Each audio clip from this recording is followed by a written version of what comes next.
মুসলমানি যুবক, যারা নিজেদেরকে মানুষ বলে দাবি করবে কিন্তু আল্লাহর গোলামি করবে না, আল্লাহ রাব্বুল আলামিন তাদের ব্যাপারে বলতেছেন পবিত্র কোরআনে সূরাতুল আরাফের মধ্যে আল্লাহ বলেন, ওয়ালাকাদ যারা'না লিজাহান্নামা কাসীরাম মিনাল জিন্নি ওয়াল ইনস লাহুম কুলুবুন লা ইয়াফকাহুনা বিহা ওয়া লাহুম আ'য়ুনুন লা ইউবসিরুনা বিহা ওয়া লাহুম আযানুন লা ইয়াসমাউনা বিহা উলাইকা কাল আনআম বাল হুম আদাল। হে মুসলমান যুবক, যারা নিজেদেরকে মানুষ বলে দাবি করবে কিন্তু আল্লাহর গোলামি করবে না, তাদের ব্যাপারে আল্লাহ বলতেছেন, আরে পৃথিবীর জমিনে আমি আল্লাহ রাব্বুল আলামিন কতগুলো জিন এবং মানুষকে সৃষ্টি করেছি জাহান্নামে দেওয়ার জন্য। তাদের বিবেক আছে, বিবেক থাকার পরও তারা বিবেক দিয়া বুঝে না। আরে তাদের চোখ আছে, চোখ থাকার পরও তারা চোখ দিয়া দেখে না। তাদের কান আছে, কান থাকার পরও তারা কান দিয়া শোনে না। ওইগুলা দেখতেও যদি মানুষের মতো দেখা যায়, আমি আল্লাহর কাছে মানুষ না, আমি আল্লাহর কাছে হইল সিগালার কুকুরের চাইতে নিকৃষ্ট। জোরে কন নাউজুবিল্লাহ, আরো জোরে বলেন নাউজুবিল্লাহ। নিজেকে নিয়ে কত ফখর করি, আমি অমুকের ছেলে, আরে আমার এত কোটি কোটি টাকা আছে, আমার বংশ এত বড়, কিন্তু আল্লাহর গোলামি করলাম না, আল্লাহর ইবাদত করলাম না। নিজেকে যত বড়ই সেলিব্রিটি মনে করেন না কেন, আরে নিজেরে আপনি যতই দামি মনে করেন না কেন, নিজেকে যত উচ্চ বংশের লোক মনে করি না কেন, আরে নিজেকে যত সুদর্শন মনে করি না কেন, আমি কিন্তু আল্লাহর কাছে মানুষ না। কথা কোন ঠিক কিনা? আওয়াজ দিয়া কোন ঠিক কিনা? এই জন্য আমার কথা যদি বুঝে থাকেন, ভিতরে যদি বিবেক বুদ্ধি থাকে, তাইলে একটা আওয়াজ দিয়া বলবেন, মানুষ হইয়া মানুষ কার গোলামি করবে? তোমার মতো নয় না কেহ,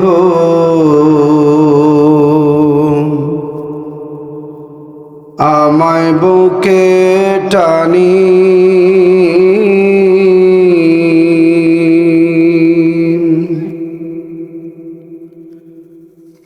আঁচল দিয়ে মোছে না কে,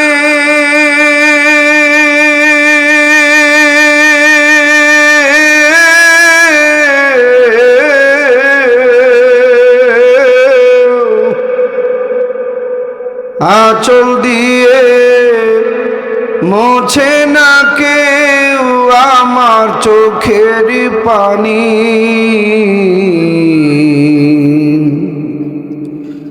হায়রে মা জননী আমার, হায়রে মা জননী, হায়রে মা জননী আমার, হায়রে মা জননী। মাগো তোমার মতো লয় না কেহ, আমায় বুকে টানি।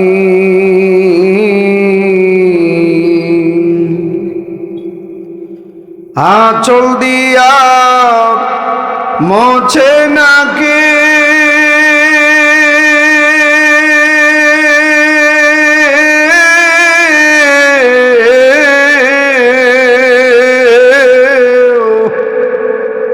আঁচল দিয়া মোছে না কেউ আমার চোখের পানি। হায়রে মা জননী আমার, হায়রে মা জননী, হায়রে মা জননী আমার, হায়রে মা জননী। চইলা গেলা কোন জানায় আমায় নিলানা,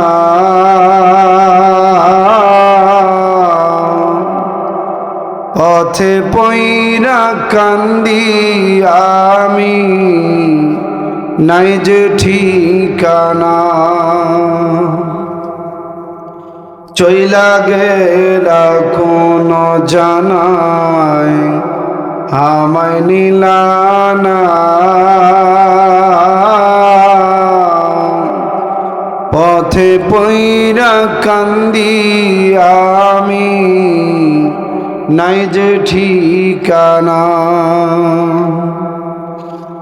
জীবন আমার যাইব কেমনে,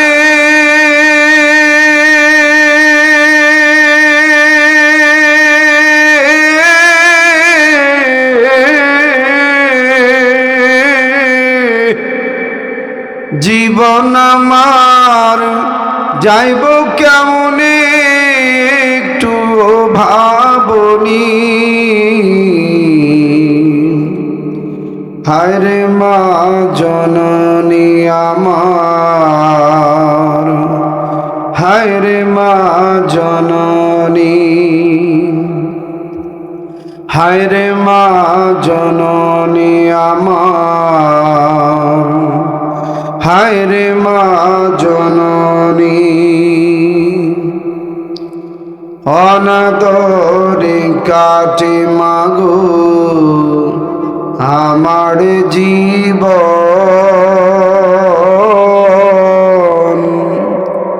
ভাগ্য দোষে রইল বাবা দূরেতে এখন। অনাদরে কাটে মাগো আমার জীবন,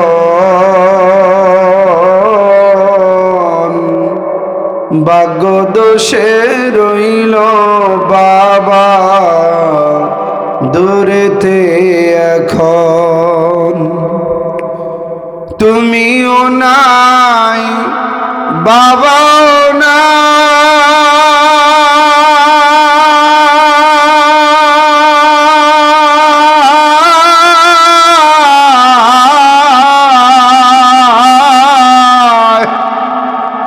তুমিও নাই বাবাও নাই, দুঃখী আমি এমন।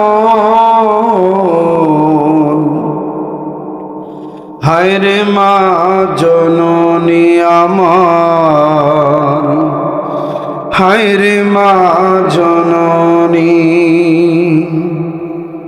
হায়রে মা জননী আমার, হায়রে মা জননী। মাগো তোমার মতো লয় না কেহ আমায় বুকে টানি,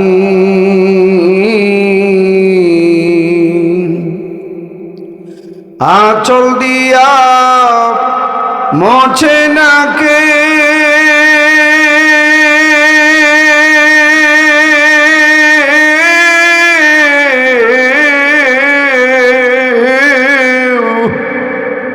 আঁচল দিয়া মোছে না কেউ আমার চোখের পানি। হায়রে মা জননী আমার, হায়রে মা জননী, হায়রে মা জননী আমার, হায়রে মা জননী। শান্তিপুর পূর্বপাড়া রাজাপুর জামে মসজিদের উদ্যোগে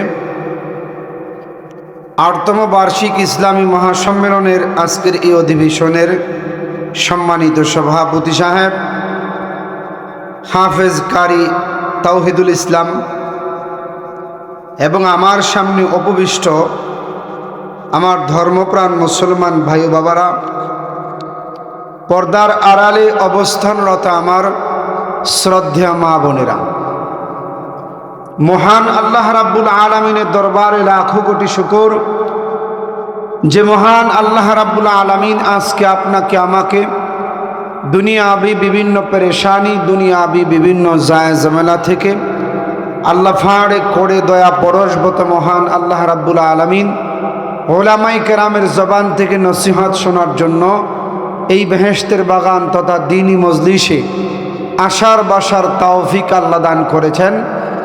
এই জন্য আমরা সবাই মহান আল্লাহ তাআলার দরবারে শুকরিয়া আদায় করি আলহামদুলিল্লাহ। আলহামদুলিল্লাহ। সবাই একটু আওয়াজ দিয়ে বলি আলহামদুলিল্লাহ। আলহামদুলিল্লাহ। এই যে বাবা আমরা আমাদের প্রয়োজনীয় কাজ, শীতের রজনীর আরামের ঘুম, এগুলো রেখে ওলামায়ে কেরামের জবান থেকে নসিহত শোনার জন্য এখনো পর্যন্ত এই মজলিসের মধ্যে বসে আছি। এটা কিন্তু ওলামায়ে কেরামের প্রতি ভক্তি, শ্রদ্ধা, ভালোবাসা, মায়া, মোহাব্বত আমার আপনার হৃদয়ে আসি বিদায় আমি আপনি আসছি। কথা কোন ঠিক কিনা? যুবক ভাইয়ের আওয়াজ দিয়ে বলেন ঠিক কিনা? যদি ওলামায়ে কেরামের প্রতি ভক্তি, শ্রদ্ধা, ভালোবাসা এটা না থাকতো তাইলে কি আমরা আইসা কেউ এই মজলিসে বসতাম? আল্লাহর রাসূল বলেন আকরিমুল উলামা ফাইন্নাহুম ওয়ারাসাতুল আম্বিয়া। তোমরা ওলামায়ে কেরামদেরকে মহাব্বত করো, কারণ তারা হলো নবীদের ওয়ারিস। কথা কোন ঠিক কিনা? আওয়াজ দিয়া বলেন ঠিক কিনা? এই জন্য ওলামায়ে কেরামের মহাব্বত এটা আমাদের থাকা দরকার, আছে না নাই? এই ওলামায়ে কেরামের মহাব্বত আসি বিদে আমরা আসছি। এই যে মহাব্বত, এই যে ভালোবাসা, এই জিনিসটার দাম আছে না নাই? মুরব্বী বাবার একটু আওয়াজ দিয়া কন্যা, দাম আছে না নাই? ওলামায়ে কেরামদেরকে মহাব্বত করলে, ভালোবাসলে কেমন দাম? আল্লাহর রাসূল নিজে কয় মান আহাব্বাল ইলমা ওয়াল উলামা লাম তুকতাব লাহু খাতিআতুহু আইয়ামা হায়াতিহি। দুনিয়ার হায়াতে যারা ইলম এবং এই ইলমের ধারক বাহক তথা হক্কানি ওলামায়ে কেরামদেরকে মহাব্বত করবে, ভালোবাসবে, তারা যদি দুনিয়ার জমিনে সগীরা গুনাহ করে, সগীরা গুনাহ বুঝেন তো, ছোট ছোট অপরাধ করে, তাইলে এই অপরাধগুলো আল্লাহ ফেরেশতাদের দ্বারা লিখায় না, ওলামায়ে কেরামদেরকে মহাব্বতের খাতিরে আল্লাহ এই গুনাহগুলা মাফ করে দেয়। একটু আওয়াজ দিয়ে কইতেন না সুবহানাল্লাহ? জোরে বলেন না সুবহানাল্লাহ? এই জন্য ওলামায়ে কেরামদেরকে ভালোবাসলে, মহাব্বত করলে লাভ না লস? একটু আওয়াজ দিয়ে কোন লাভ না লস? আমরা ওলামায়ে কেরামদেরকে মহাব্বত করব তো ইনশাআল্লাহ। কারা কারা করবে একটু হাত উঠায় দেখান। লিল্লাহে তাকবীর, লিল্লাহে তাকবীর। আল্লাহ কবুল করুক, সবাই বলি আমিন। আরো জোরে বলি আমিন। কিন্তু আফসোসের বিষয় হলো, আর পরিতাপের বিষয় হলো, বর্তমান দুনিয়ায় সমাজের মধ্যে কিছু মানুষ আছে, মানুষ না কিছু ইতর আছে, দুষ্ট লোক আছে, যারা ওলামায়ে কেরামদেরকে দেখলে, নবীর ওয়ারিসদেরকে দেখলে টিটকারি ফাটকারি করে। এমন ইতর আর এমন দুষ্ট মানুষ আমাদের সমাজে আছে না নাই? একটু আওয়াজ দিয়ে বলেন আছে না নাই? যেটা আজ থেকে প্রায় 10-12 বছর আগে ছিল না। আমরাই ছাত্র জমানায় দেখেছি, যখন কোনো আলেম রাস্তায় বের হইতো, সমাজের কোনো যুবক দেখতে পাইলে ওই আলেমের সম্মানার্থে রাস্তার একটা পাশে দাঁড়ায় যাইতো। কথা কোন ঠিক কিনা?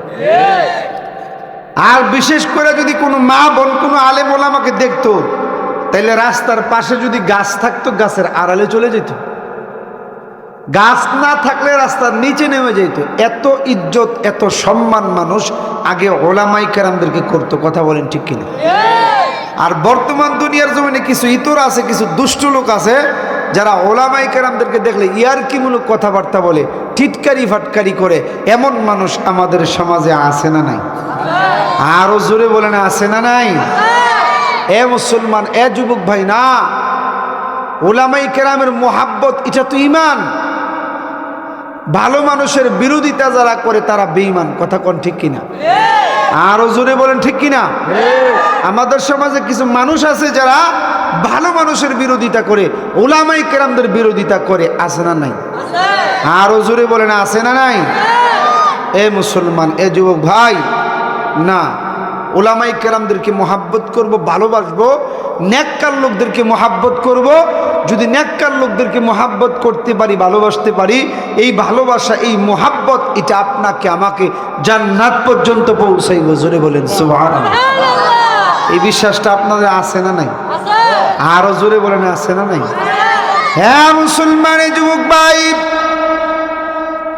বাবার একদিন আল্লাহ রাব্বুল আলামিন আল্লাহ পয়গম্বর মুসা আলাইহিস সালামকে ডেকে ডেকে বলে, ওগো আমার পয়গম্বর মুসা, ও মুসা তুমি যাও অমুক এলাকায় যাও, গিয়ে দেখো আমার একজন পেয়ারা বান্দা দুনিয়ার জমিন থেকে বিদায় হয়ে গেছে। এ আমার পয়গম্বর মুসা তুমি যাও, ওই লোকটাকে কাফন দাফন দিয়ে জানাজার নামাজ সেরে তুমি তাকে গোরস্থানের মধ্যে দাফন করে আসো। এ মুসলমান যুবক ভাই, বাবারে আল্লাহর পয়গম্বর মুসা গেল, গিয়ে দেখলো ওই যে আল্লাহর বান্দা যে দুনিয়ার জমিন থেকে বিদায় হয়ে গেছে।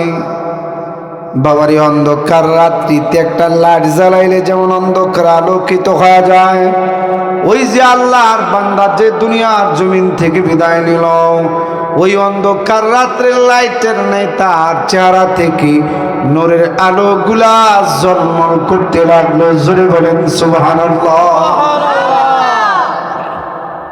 এ মুসলমান যুবক ভাই, বাবারে আল্লাহর পয়গম্বর মুসা ওই লোকটাকে কাফন দাফন দিয়া জানাজার নামাজ পড়ায়া গোরস্থানের মধ্যে দাফন করা সমাজের মানুষদেরকে ডাক দিয়া বলে, ও সমাজের মানুষেরা, এই যে আল্লাহর বান্দাটা দুনিয়ার জমিন থেকে বিদায় নিল, সে আল্লাহর বড় একজন মহাব্বতের বান্দা ছিল। তার ইজ্জত সম্মান তার ভালোবাসা আল্লাহর দরবারে অনেক বেশি ছিল। তোমাদের সমাজে তোমাদের মাঝে তার ইজ্জত সম্মান কতটুকু পরিমাণে ছিল? হে মুসলমানি যুবক, বাবার এইভাবে বললে পড়ি সমাজের মানুষ ডাক দিয়া বলি, ওগো আল্লাহর পয়গম্বর মুসা,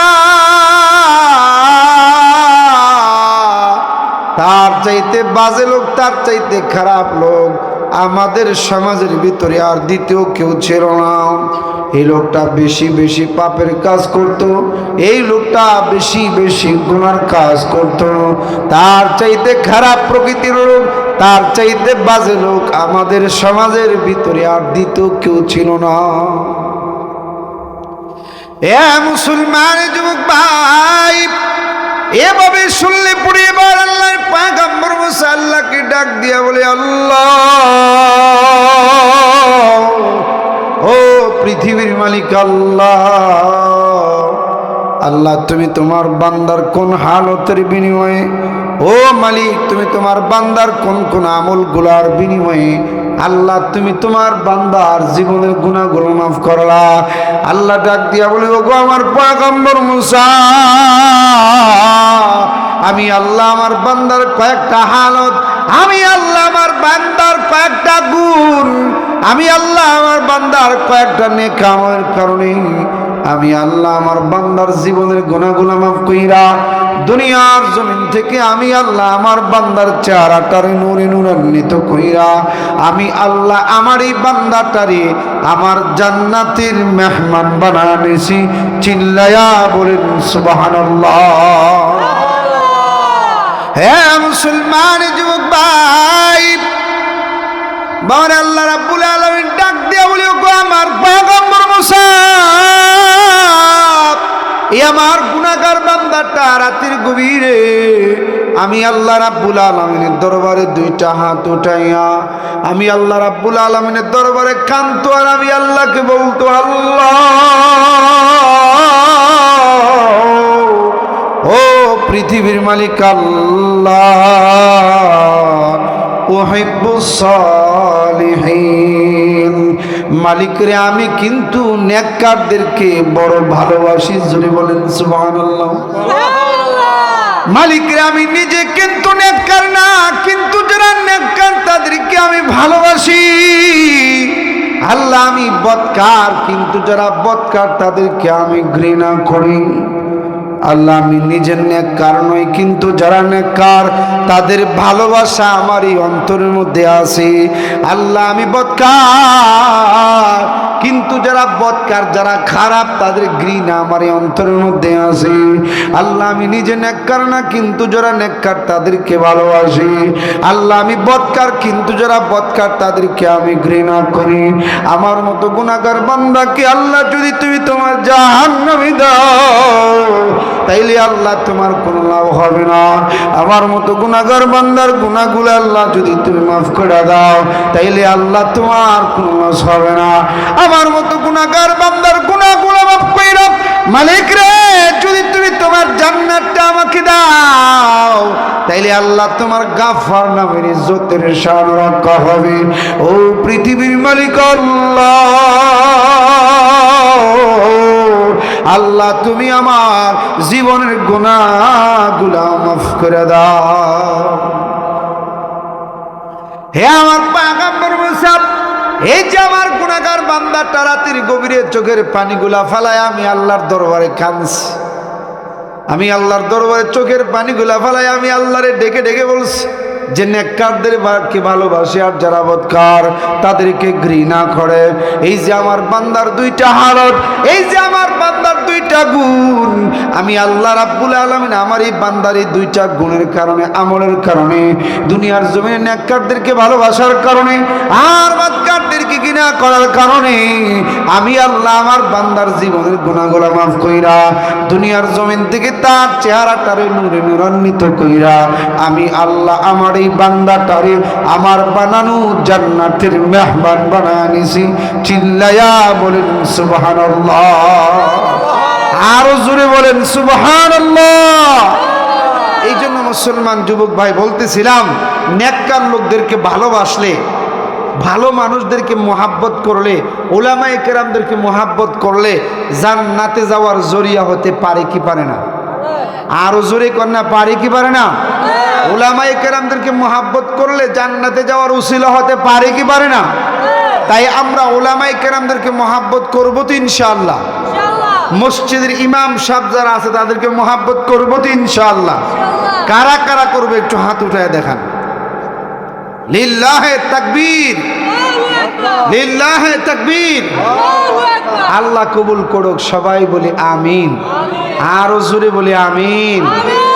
আপনারা বিরক্ত হচ্ছেন? আপনাদের কষ্ট হচ্ছে? আমি আপনাদের সামনে যে আয়াতে কারিমা তেলাওয়াত করেছি, আমার পঠিত আয়াতে আল্লাহ বলেন, সবাই একটু মনোযোগ দিয়ে শুনতে হবে, নাইলে বুঝতে পারবেন না। আমি যে আয়াতটা তেলাওয়াত করেছি এই আয়াতের মধ্যে আল্লাহ কি বলেন, এই জন্য সবাই একটু কি করা লাগবে, মনোযোগ দিয়া শোনা লাগবে। আল্লাহ বলতেছেন কদ আফলাহাল মুমিনুন, নিশ্চয়ই যারা মুমিন, যারা মুসলমান, কথা খেয়াল করতেছেন তো বাবারা? আল্লাহ বলতেছেন নিশ্চয়ই যারা মুমিন, যারা মুসলমান, যারা ইমানদার, তাদের জন্য সফলতা। চিল্লায় বলেন সুবহানাল্লাহ। এখানে কিন্তু যারা কাফের মুশরিক তথা ইহুদি নাসারা, খ্রিস্টান, বৌদ্ধ, হিন্দু, এই লেভেলের যত মানুষ দুনিয়ার জমিনে আছে তাদের জন্য কিন্তু সফলতার ঘোষণা নাই। কাদের জন্য সফলতার ঘোষণা? আল্লাহ বলতেছেন কদ আফলাহাল মুমিনুন, নিশ্চয়ই যারা মুমিন, যারা মুসলমান, তাদের জন্যই হলো সফলতা। চিল্লায় বলেন সুবহানাল্লাহ। আরো জোরে বলেন সুবহানাল্লাহ। বাবার এই ঘোষণার দিকে যদি আমি আপনি খেয়াল করি, তাইলে দেখি আমি আপনি পৃথিবীর জমিনে সবচাইতে শ্রেষ্ঠ। কথা কোন ঠিক কিনা? আরো জোরে বলেন ঠিক কিনা? পৃথিবীর জমিনে যত মানুষ বসবাস করে সব মানুষের মর্যাদা সম্মান এক না। পৃথিবীর মধ্যে যত ধর্মের মানুষই বসবাস করুক না কেন, এই সমস্ত মানুষের মধ্যে যারা মুসলমান, যারা ইমানদার, তাদের জন্যই আল্লাহ সফলতার ঘোষণা রাখছেন। কথা কোন ঠিক কিনা? আরো জোরে বলেন ঠিক কিনা? তাইলে আমরা খেয়াল করলে দেখি আমি আপনি সবচাইতে শ্রেষ্ঠ। আমি শ্রেষ্ঠ, আমার নবী শ্রেষ্ঠ, আমার ধর্ম শ্রেষ্ঠ, আমার সব কিছুই শ্রেষ্ঠ। কথা বলেন ঠিক কিনা? মুসলমানের যুবক ভাই, বাবারে আমার আপনার নবী সরকার দু আলম নবী হযরত মুহাম্মদুর রাসূলুল্লাহ সাল্লাল্লাহু আলাইহি ওয়াসাল্লাম তার উম্মতদেরকে ডাক দিয়া বলে, ও আমার উম্মতেরা, ও আমার উম্মতেরা, তোমরা কি জানো একজন ইমানদারের দাম, একজন মুসলমানের দাম কত? আল্লাহ রাসূল ডাক দিয়া বলে, ও আমার সাহাবারা, ও আমার উম্মতেরা, একজন মুসলমানের দাম, একজন ইমানদারের দাম এই আসমান জমিনের মধ্যে যা কিছু আছে সবচাইতে আল্লাহর দরবারে অনেক বড়। জোরে বলেন সুবহানাল্লাহ। মুসলমান যুবক ভাই, শুধু তাই নয়, হযরত ইবনে ওমর রাদিয়াল্লাহু তাআলা আনহু কাবা শরীফের দিকে লক্ষ্য করে বলে, এই কাবা তোমার কতই না সম্মান, তোমার কতই না ইজ্জত, তোমার কতই না মর্যাদা। মা আযমুকা ওয়া আযমু হুরমাতুকা, আরে তোমার কতই না সম্মান, তোমার কতই না ইজ্জত। এই কাবা তুমি কি জানো একজন ইমানদারের দাম কত, একজন মুসলমানের দাম কত? কাবারে তুমি কি জানো একজন ইমানদারের দাম কত, একজন মুসলমানের দাম কত? আরে একজন মুসলমানের দাম, একজন ইমানদারের দাম তুমি কাবার চাইতে আল্লাহর দরবারে অনেক বড়। জোরে কোন ঠিক কিনা? আর জোরে বলেন ঠিক কিনা? কারণ একজন মুসলমান থাকলে তুমি কাবা থাকবে, একজন ইমানদার থাকলে তুমি কাবা থাকবে। ইমানদার নাই, মুসলমান নাই, কাবার কোন মূল্য নাই। কথা কোন ঠিক কিনা? আওয়াজ দিয়া বলেন ঠিক কিনা? মুসলমান যুবক ভাই, বাইরে ইমানদারদের উসিলায়, মুসলমানদের উসিলায় আল্লাহ রাব্বুল আলামিন এই পৃথিবীর জমিনে যত কাফের মুশরিক ইহুদি নাসারা আছে, এই মুসলমানদের উসিলাই আল্লাহ তাদেরকে খাওয়াচ্ছে। কথা কোন ঠিক কিনা? আরো জোরে বলেন ঠিক কিনা? এই মুসলমানদের উসিলায়, এই ইমানদারদের উসিলায় আল্লাহ তাআলা পুরা পৃথিবীর যেই নিজাম, যেই নিয়ম শৃঙ্খলা, এই নিয়ম শৃঙ্খলা আল্লাহ ঠিক রাখছেন। কথা কোন ঠিক কিনা? আরো জোরে বলেন ঠিক কিনা?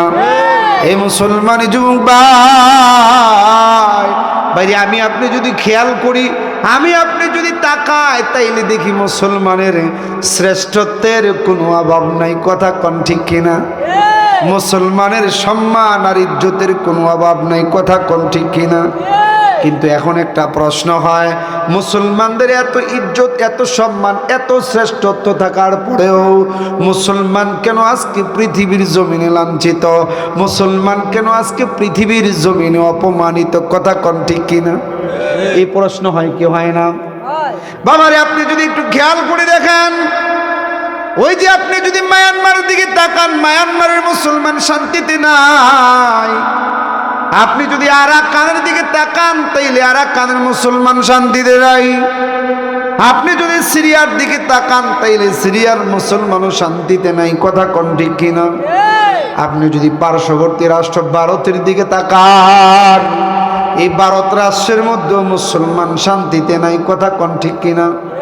অথচ মুসলমানের শ্রেষ্ঠত্বের কোনো অভাব নাই। কথা ঠিক কিনা? অথচ মুসলমানের শ্রেষ্ঠত্বের কোনো অভাব নাই। এত শ্রেষ্ঠত্বের স্লোগান থাকার পরেও, এত সফলতার স্লোগান থাকার পরেও আজকে মুসলমান কেন অপমানিত? মুসলমান কেন লাঞ্ছিত? মুসলমান কেন প্রতিনিয়ত কাফের মুশরিকদের হাতে অপমানিত হচ্ছে, লাঞ্ছিত হচ্ছে? এই প্রশ্ন হয় কি হয় না? আরো জোরে বলেন, হয় কি হয় না?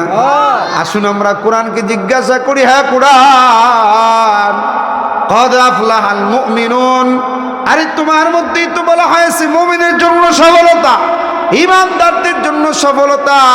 মুসলমানদের এত সফলতার স্লোগান থাকার পরেও, শ্রেষ্ঠত্বের স্লোগান থাকার পরেও মুসলমান কেন আজকে লাঞ্ছিত? মুসলমান কেন আজকে নির্যাতিত? তুমি জবাব দাও। এই মুসলমানি যুবক ভাই, ভাই একটু খেয়াল করে দেখেন, আমরা এক ভাই আরেক ভাইকে দেখলে দিই সালাম। আমার আপনার ধর্মের নাম হচ্ছে ইসলাম। কথা কোন ঠিক কিনা? আল্লাহ রাব্বুল আলামিনের জান্নাতের নাম হয়েছে দারুস সালাম। শুধু সালাম, শুধু সালাম, শুধু শান্তির স্লোগান, শান্তির স্লোগান। কিন্তু মুসলমানের সমাজে শান্তি নাই, পরিবারে শান্তি নাই, রাষ্ট্রে শান্তি নাই।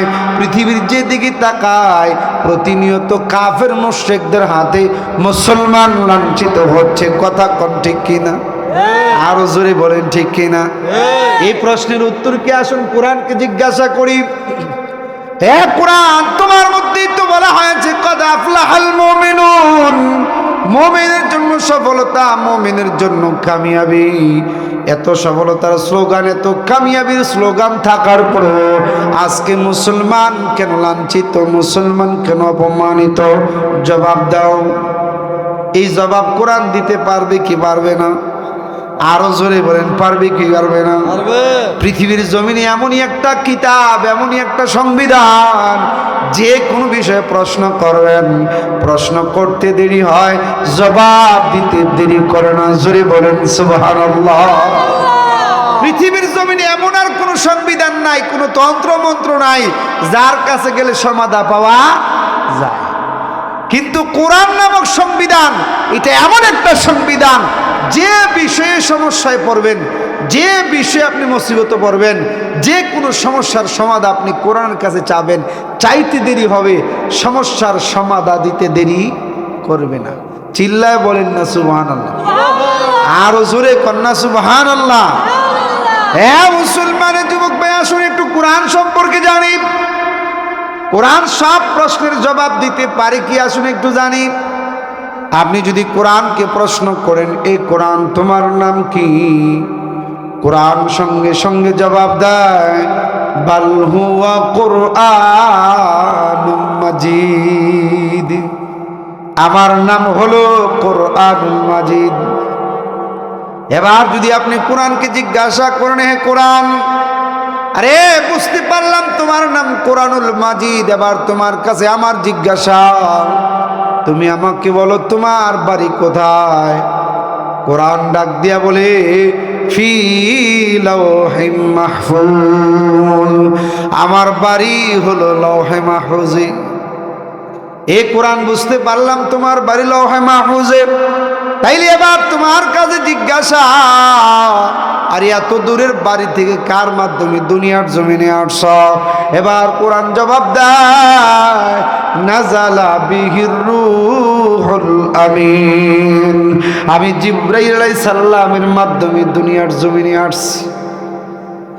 এ মুসলমান যুবক ভাই, বাবারে আপনি যদি আবার কোরআনকে প্রশ্ন করেন, কোরআন বুঝতে পারলাম তুমি জিবরাইল আলাইহিস সালামের মাধ্যমে দুনিয়ার জমিনে আসছ, তাইলে আবার তোমার কাছে জিজ্ঞাসা, তুমি আমাদেরকে বলে দাও তুমি কোন মালিকের কাছ থেকে দুনিয়ার জমিনে আসছ? এবার কোরআন সঙ্গে সঙ্গে জবাব দেয়, নুজুলাম মিন গফুরির রহিম, আমি মহান আল্লাহ রাব্বুল আলামিনের কাছ থেকে এই দুনিয়ার জমিনে এসেছি। জোরে বলেন সুবহানাল্লাহ। আরো জোরে বলেন সুবহানাল্লাহ। হে কোরআন, বুঝতে পারলাম তুমি জিবরাইল আলাইহিস সালামের মাধ্যমে দুনিয়ার জমিনে আসছো, তাইলে আবার তোমার কাছে একটা প্রশ্ন, তোমার কাছে একটা জিজ্ঞাসা, তোমার মধ্যে কি কোনো সন্দেহ আছে কি? এবার কোরআন ডাক দিয়া বলি, যালিকাল কিতাবু লা রাইবা ফীহি, আরে আমি এমন একটা সংবিধান যে আমার মধ্যে বিন্দু পরিমাণে সন্দেহ নাই। জোরে কোন সুবহানাল্লাহ।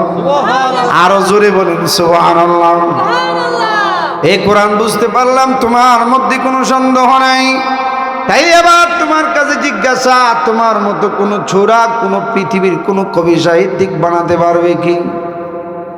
এবার কোরআন ডাক দিয়া বলি, ফাতু বিসুরাতিম মিন মিসলি, পৃথিবীর সমস্ত কবি সাহিত্যিকদেরকে চ্যালেঞ্জ করলাম, তোমাদের যদি কারো এমন ক্ষমতা থাকে তাইলে আমার মতো একটা সূরা তোমরা বানায় দেখাও। আপনি যদি কোরআনকে বলেন, কোরআন বুঝলাম তোমার মতো কোনো সূরা পৃথিবীর কোনো কবি সাহিত্যিক বানাতে পারবে না, তাইলে আবার তোমার কাছে একটা জিজ্ঞাসা, তুমি কি সব প্রশ্নের সমাধান দিতে পারো? তুমি কি সব সমস্যার সমাধান দিতে পারো? এবার কোরআন ডাক দিয়া বলি, তাবারাকাল্লাযী নাযালাল ফুরকান আলা আবদিহি লিয়াকুনা লিল আলামিনা নাযীরা।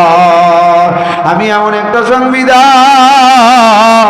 যে আমি সব সমস্যার সমাধান দেওয়ার জন্য যথেষ্ট। জোরে কোন সুবহানাল্লাহ, আর জোরে কোন সুবহানাল্লাহ। তাইলে কোরআন সব প্রশ্নের সমাধান দিতে পারে কি পারে না? আওয়াজ দিয়া কোন পারে কি পারে না? এই বিশ্বাস আপনাদের আছে না নাই? সমাধান চাও যদি জীবনে মরণে, খুঁজে নাও ফিরে চাও চোখ রাখো কোরআনে। সমাধান চাও যদি জীবনে মরণে, খুঁজে নাও ফিরে চাও চোখ রাখো কোরআনে।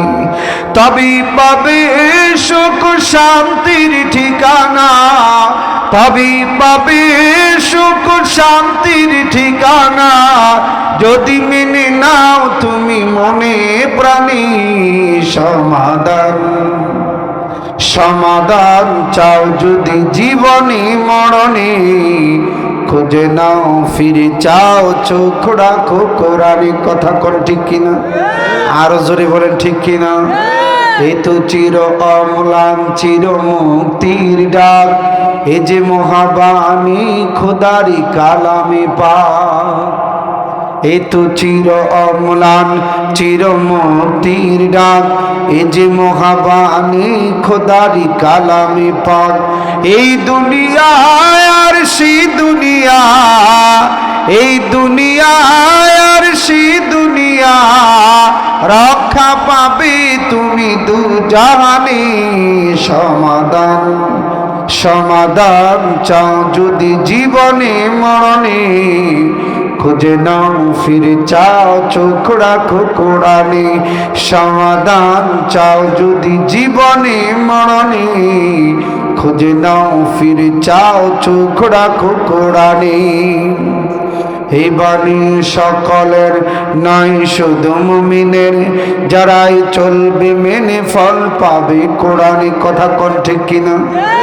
এই বাণী সকলের নয় শুধু মুমিনের, যারাই চলবে মেনে ফল পাবে কোরআনে।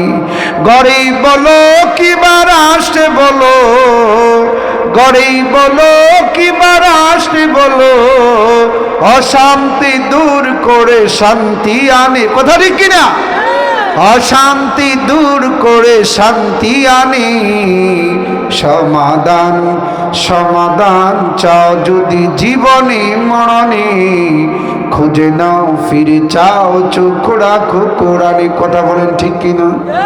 আর জোরে বলেন ঠিক কিনা? সব সমস্যার সমাধান দিতে পারে আল কোরআন। সব সমস্যার সমাধান দিতে পারে আল কোরআন। আমাদের প্রশ্ন কি ছিল? হে কোরআন, তোমার মধ্যেই তো বলা হয়েছে কদ আফলাহাল মুমিনুন, মুমিনের জন্য সফলতা, মুসলমানের জন্য কামিয়াবি। তোমার মধ্যে এত স্লোগান থাকার পরেও, মুসলমানদের জন্য ইমানদারদের জন্য তোমার মধ্যে এত স্লোগান থাকার পরেও আজকে কেন পৃথিবীর বুকে মুসলমান অপমানিত? আজকে কেন পৃথিবীর বুকে মুসলমান নির্যাতিত? এই প্রশ্ন আমাদের ছিল কি ছিল না? আরো জোরে বলেন, ছিল কি ছিল না? আসুন কোরআনকে জিজ্ঞাসা করি, হে কোরআন তুমি বলো তো, মুসলমানদের এত শ্রেষ্ঠত্বের স্লোগান থাকার পরেও মুসলমান কেন আজকে অপমানিত? সূরা বনি ইসরাইলের মধ্যে, পবিত্র কোরআনে একটা সূরা আছে, সূরা বনি ইসরাইল। বনি ইসরাইল জাতির নাম আপনারা শুনছেন কি শুনছেন না? বনি ইসরাইল জাতির নাম, ওয়াজ মাহফিলে অনেক শুনছেন না? পবিত্র কোরআনে সূরা বনি ইসরাইল নামে একটা সূরা আছে। বনি ইসরাইল একটা জাতি ছিল, এই জাতি ধ্বংস করে দেওয়া হয়েছিল। বনি ইসরাইল জাতিকে ধ্বংস করার 4টা কারণ এই সূরা বনি ইসরাইলের মধ্যে উল্লেখ করা হয়েছে। এই 4টা কারণ যাদের ভিতরে থাকবে, শ্রেষ্ঠত্বের এবং সফলতার যত স্লোগানই থাকুক না কেন, শ্রেষ্ঠত্বের এবং শান্তির যত স্লোগানই থাকুক না কেন, এই 4 রোগে যারা রোগী হবে, শ্রেষ্ঠত্বের স্লোগান থাকলেও তারা শান্তিতে থাকতে পারবে না। কথা কোন ঠিক কিনা? আরো জোরে কোন ঠিক কিনা? এই 4টা কারণ বনি ইসরাইল জাতির ভিতরে ছিল, যার কারণে তারা ধ্বংস হয়েছিল। আসুন দেখি আমাদের ভিতরে এই চার কারণ আছে না নাই।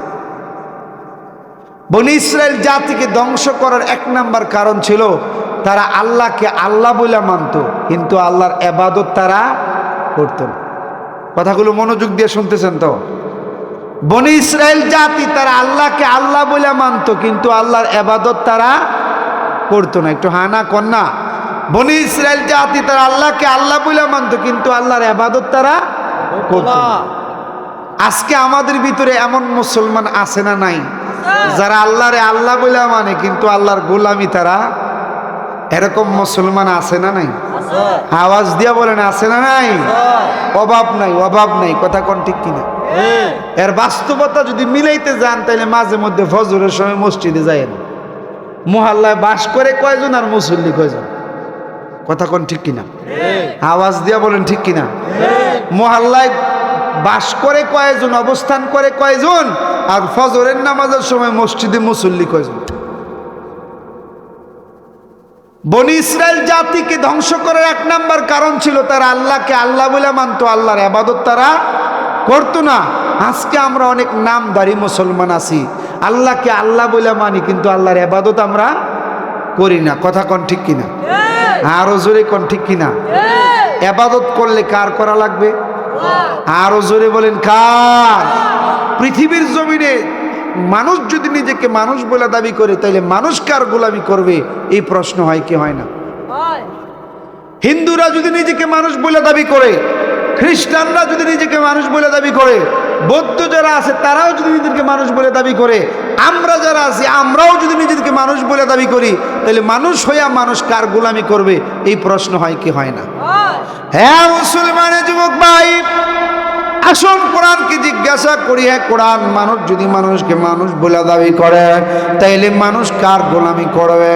পবিত্র কোরআনে সূরাতুল বাকারার মধ্যে আল্লাহ বলেন, ইয়া আইয়ুহান নাস উবুদু রাব্বাকুমুল্লাযী খলাকাকুম, হে পৃথিবীর মানুষ সকল, আমি আল্লাহ তোমাদেরকে সৃষ্টি করেছি একমাত্র আমি আল্লাহর ইবাদত করার জন্য। কথা কোন ঠিক কিনা? আওয়াজ দিয়ে বলেন ঠিক কিনা? বাবারে আমার কথা যদি আপনারা বুঝে থাকেন তাইলে উচ্চ আওয়াজ দিয়া বলেন কার গোলামি করব? আরো জোরে বলেন কার? আমরা যদি নিজেদেরকে মানুষ বলে দাবি করি তাইলে মানুষ হয়ে মানুষ আল্লাহর গোলামি করা লাগবে। কথা কোন ঠিক কিনা? আরো জোরে বলেন ঠিক কিনা? যারা নিজেদেরকে মানুষ বলে দাবি করে কিন্তু আল্লাহর গোলামি করে না, ওইগুলা দেখতেও যদি মানুষের মতো লাগে কিন্তু আল্লাহর কাছে তারা মানুষ না। কথা কোন ঠিক কিনা? আরো জোরে কোন ঠিক কিনা? আল্লাহর কাছে যদি মানুষ না হয় তাইলে তারা কি? আল্লাহ বলতেছেন উলাইকা কাল আনআম, ওইগুলা হলো আমার কাছে শৃগাল আর কুত্তার চাইতে নিকৃষ্ট। জোরে বলেন নাউজুবিল্লাহ। আরো জোরে কোন নাউজুবিল্লাহ। এটা কোনো মোল্লা মৌলবীর কথা না, যে আল্লাহ বানাইছে সেই আল্লাহরই কথা। কথা কোন ঠিক কিনা? আরো জোরে কোন ঠিক কিনা? ভাইরে আমার কথা যদি বুঝে থাকেন তাইলে মানুষ হয়ে মানুষ কার গোলামি করবে? আরো জোরে কোন কার? হে মুসলমান, হে যুবক ভাই, আল্লাহ রাব্বুল আলামিন এই কথাটাই সূরা জারিয়ার মধ্যে বলেন, ওয়ামা খালাকতুল জিন্না ওয়াল ইনসা ইল্লা লিয়াবুদুন, জিন এবং মানব জাতিকে একমাত্র আমি আল্লাহ আমার গোলামির জন্য বানাইছি। কথা কোন ঠিক কিনা? আরো জোরে বলেন ঠিক কিনা? হে মুসলমানি যুবক, যারা নিজেদেরকে মানুষ বলে দাবি করবে কিন্তু আল্লাহর গোলামি করবে না, আল্লাহ রাব্বুল আলামিন তাদের ব্যাপারে বলতেছেন পবিত্র কোরআনে সূরাতুল আরাফের মধ্যে আল্লাহ বলেন, ওয়ালাকাদ যারানা লিজাহান্নামা কাসীরাম মিনাল জিন্নি ওয়াল ইনস লাহুম কুলুবুন লা ইয়াফকাহুনা বিহা ওয়া লাহুম আ'য়ুনুন লা ইউবসিরুনা বিহা ওয়া লাহুম আযানুন লা ইয়াসমাউনা বিহা উলাইকা কাল আনআম বাল হুম আদাল। হে মুসলমানের যুবক, যারা নিজেদেরকে মানুষ বলে দাবি করবে কিন্তু আল্লাহর গোলামি করবে না, তাদের ব্যাপারে আল্লাহ বলতেছেন, আরে পৃথিবীর জমিনে আমি আল্লাহ রাব্বুল আলামিন কতগুলো জিন এবং মানুষকে সৃষ্টি করেছি জাহান্নামে দেওয়ার জন্য। হলো তাদের বিবেক আছে, বিবেক থাকার পরও তারা বিবেক দিয়া বুঝে না। আরে তাদের চোখ আছে, চোখ থাকার পরও তারা চোখ দিয়া দেখে না। তাদের কান আছে, কান থাকার পরও তারা কান দিয়া শোনে না। ওইগুলা দেখতেও যদি মানুষের মতো দেখা যায়, আমি আল্লাহর কাছে মানুষ না, আমি আল্লাহর কাছে হইল সিগালার কুকুরের চাইতে নিকৃষ্ট। জোরে কন্যা নাউজুবিল্লাহ, আরো জোরে বলেন নাউজুবিল্লাহ। নিজেকে নিয়ে কত ফখর করি, আমি অমুকের ছেলে, আরে আমার এত কোটি কোটি টাকা আছে, আমার বংশ এত বড়, কিন্তু আল্লাহর গোলামি করলাম না, আল্লাহর ইবাদত করলাম না। নিজেকে যত বড়ই সেলিব্রিটি মনে করেন না কেন, আরে নিজেরে আপনি যতই দামি মনে করেন না কেন, নিজেকে যত উচ্চ বংশের লোক মনে করি না কেন, আরে নিজেকে যত সুদর্শন মনে করি না কেন, আমি কিন্তু আল্লাহর কাছে মানুষ না। কথা কোন ঠিক কিনা? আওয়াজ দিয়া কোন ঠিক কিনা? এই জন্য আমার কথা যদি বুঝে থাকেন, ভিতরে যদি বিবেক বুদ্ধি থাকে, তাইলে একটা আওয়াজ দিয়া বলবেন, মানুষ হইয়া মানুষ কার গোলামি করবে? জোরে বলতে হবে, কার গোলামি করবে? আল্লাহর গোলামি করার জন্য রাজি আছেন তো? কারা কারা রাজি আছেন একটু হাত উঠায় দেখান। আল্লাহ কবুল করুক, সবাই বলি আমিন। আরো জোরে বলি আমিন। হে মুসলমানি যুবক ভাই, যারা দুনিয়ার জমিনে আল্লাহর গোলামি করবে না, আল্লাহর ইবাদত করবে না, ওই মানুষগুলো যখন মৃত্যুর দিন এসে যাবে, ওই মানুষগুলোর সামনে যখন মালাকুল মউত আজরাইল দাঁড়া যাবে, পর্দার মা ও পর্দার বোনেরা খুব খেয়াল করে শুনবেন, ও গো পর্দার আড়ালের মা ও বোনেরা খুব খেয়াল করে শুনবেন, ও এলাকার যুবক ভাইরা, মুরব্বী বাবারা খুব খেয়াল করে শুনবেন, যারা আল্লাহর গোলামি করে না, আল্লাহর ইবাদত করে না, নিজের মন মতো চলে, যখন মনে যা চাই তাই করে, আল্লাহর রাসূল বলেন যখন মালাকুল মউত আজরাইল সামনে দাঁড়া যাবে, ওই দিন কিন্তু তার বিদায়টা তেমন ভালো হবে না। কথা কোন ঠিক কিনা? আওয়াজ দিয়া কোন ঠিক কিনা? হে মুসলমানি যুবক, আল্লাহর রাসূল বলেন একজন বেনামাজি, বেপরদাসীন, যারা নামাজ পড়ে না, পর্দা করে না, সুদ খায়, ঘুষ খায়, গান বাজনা শুনে মদের আড্ডায় যায়, আবার আড্ডায় যায়, গীবত সাকাত করে, চুরি বাটপাড়ি করে, এমন নাফরমানগুলোর যখন মৃত্যুর দিন এসে যাবে,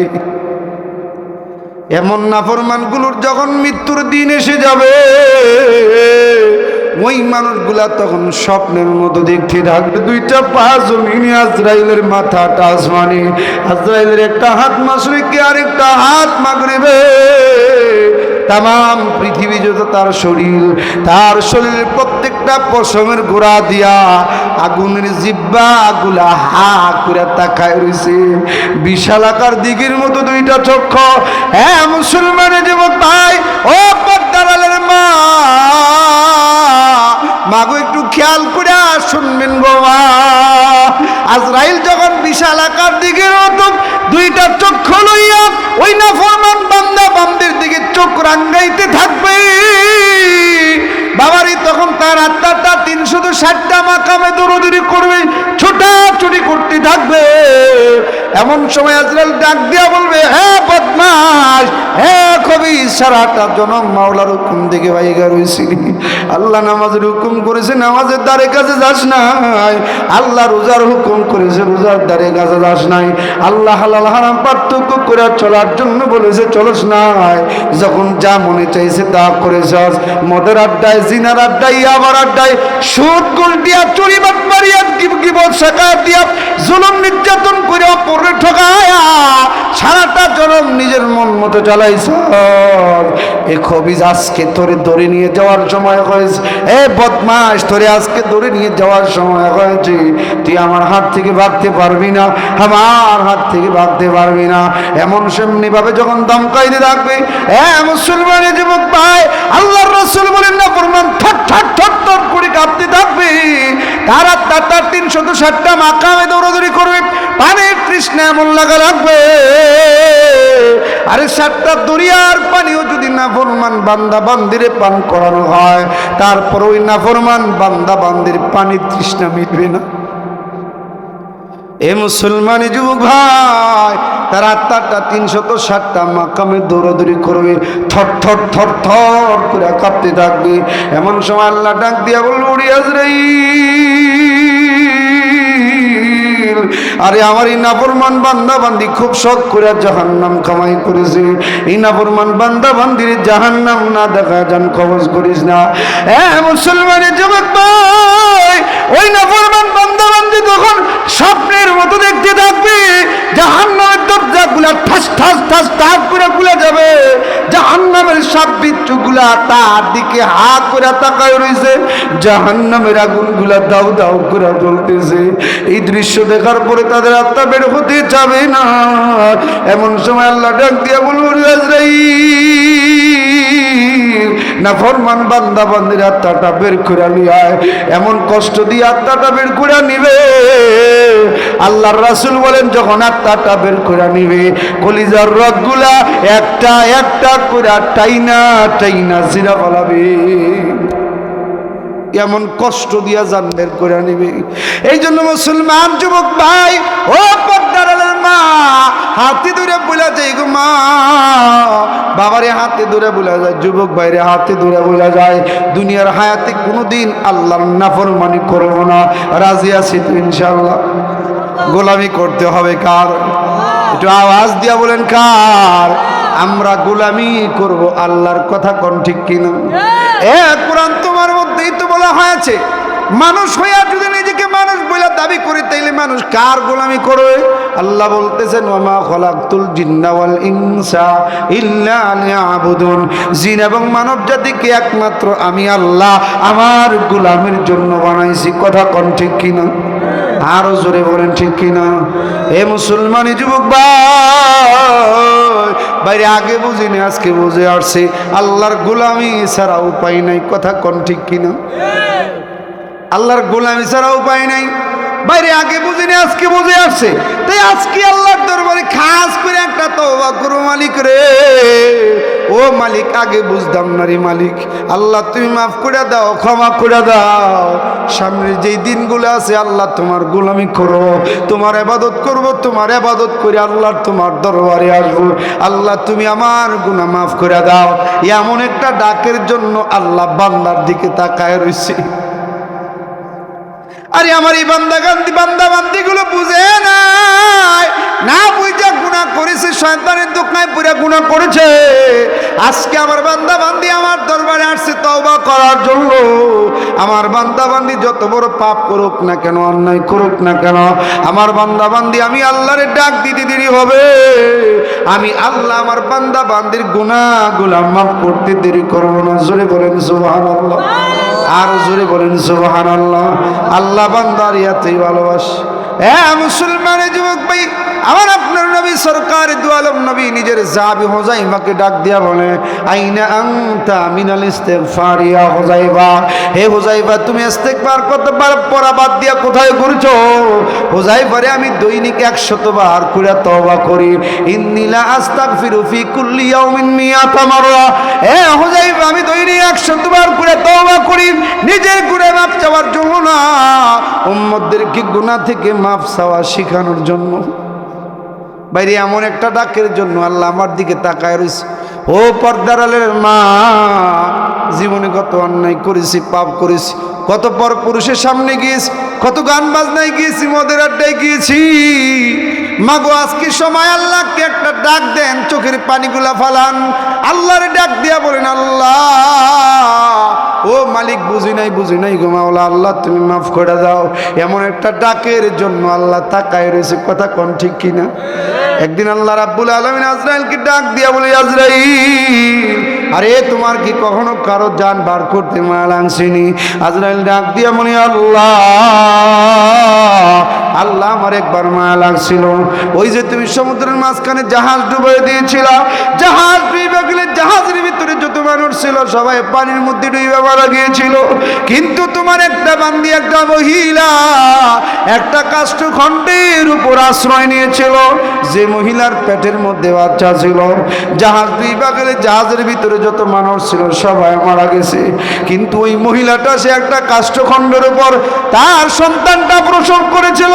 সমুদ্রের মাঝখানে কাষ্ঠখণ্ডের উপর রক্তমাখা অবস্থায় নিজের সন্তানটাকে বুকে জড়ায়া যখন নিজের স্তনটা সন্তানের মুখে দিতে চাইল, এমন সময় তুমি আমার ডাক দিয়া বলেছিল, আজরাইল যা। ওই যে মা তার সন্তানটারে দুধ পান করাইবার চায়, স্তনটা সন্তানের মা স্তনটা সন্তানের মুখে দিবার আগেই তুই তার পাশ থেকে তার মার জানটা বের করে নিয়ে আসবি। আজরাইল ডাক দিয়া বলি, আল্লাহ, সমুদ্রের মাঝখানে মাসুম বাচ্চাটা বাসতেছে রে মালিক। ওগো আল্লাহ, সমুদ্রের মাঝখানে মাসুম বাচ্চাটা কাষ্ঠখণ্ডের উপর বসতেছে। আল্লাহ মা দূর করে সন্তানকে দুধ পান করায় বার চায়, তার পাশ থেকে তুমি আমারে তার মার জানটা বের করে আনতে বললাম। ওগো আল্লাহ, তার পাশ থেকে তার মার জানটা বের করে আনতে আমার কষ্ট হইতেছিল। এই জন্য কষ্ট হইতেছিল কেমন করে এই বাচ্চাটা লালিত পালিত হবে, কে সমুদ্রের মাঝখানে বাচ্চাটার মুখে পিপাসার জ্বালা মিটানোর জন্য এক ঢুক পানি উঠা দিবে, কে এই বাচ্চাটারে দেখাশোনা করবে। এই জন্য আল্লাহ আমার মায়া লাগছিল, কিন্তু তোমার নির্দেশ জান বার করে নিয়ে আসবি, জন্য জান বার করে নিয়ে আসছি।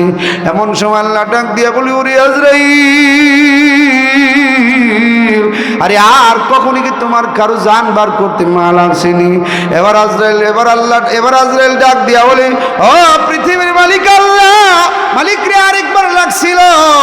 ওই যে তোমার নাফরমান বান্দা সাদ্দাত তোমার জান্নাতে যাবে না বলে নিজে জান্নাত বানাইছিল।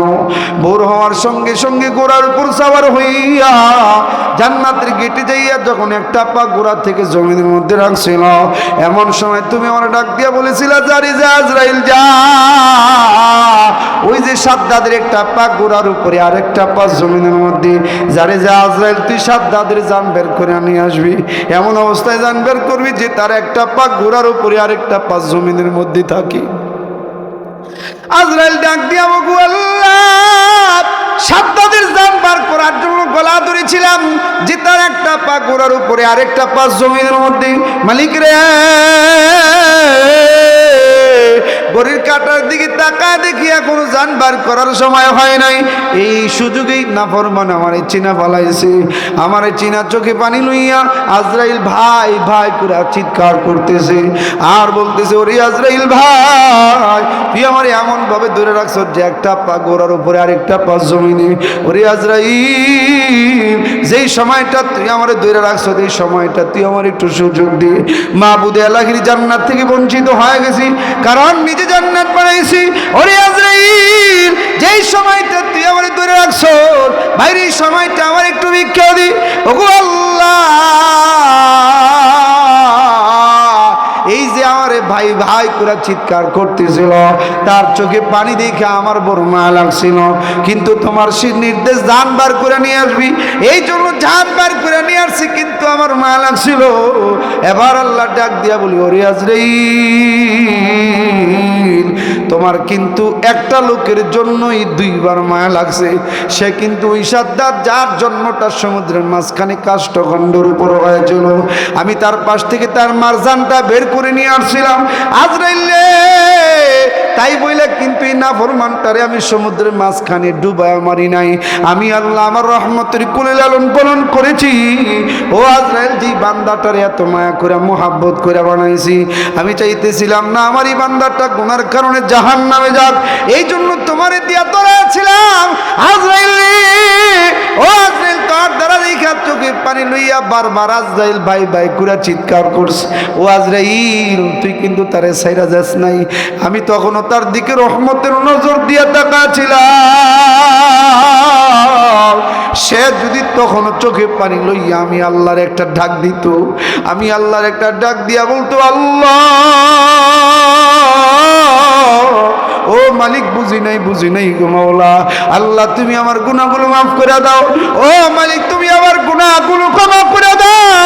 ওরে আজরাইল তখনও যদি চোখে পানি লইয়া আমি আল্লাহকে একটা ডাক দিত, একটা ডাক দিলে এক ডাকের বিনিময়ে আমি আল্লাহ তার জীবনের গুনাহগুলো মাফ কইরা তার গুনাহগুলোর নেক দ্বারা পরিবর্তন কইরা আমি আল্লাহ তারে আমার বানানো জান্নাতের মেহমান বানায় নিতাম। চিল্লায়া বলেন সুবহানাল্লাহ। আরো জোরে বলেন সুবহানাল্লাহ। এমন একটা ডাকের জন্য আল্লাহ তাকায় গেছে। দিতে রাজি আছেন তো? রাজি আছেন তো ইনশাআল্লাহ?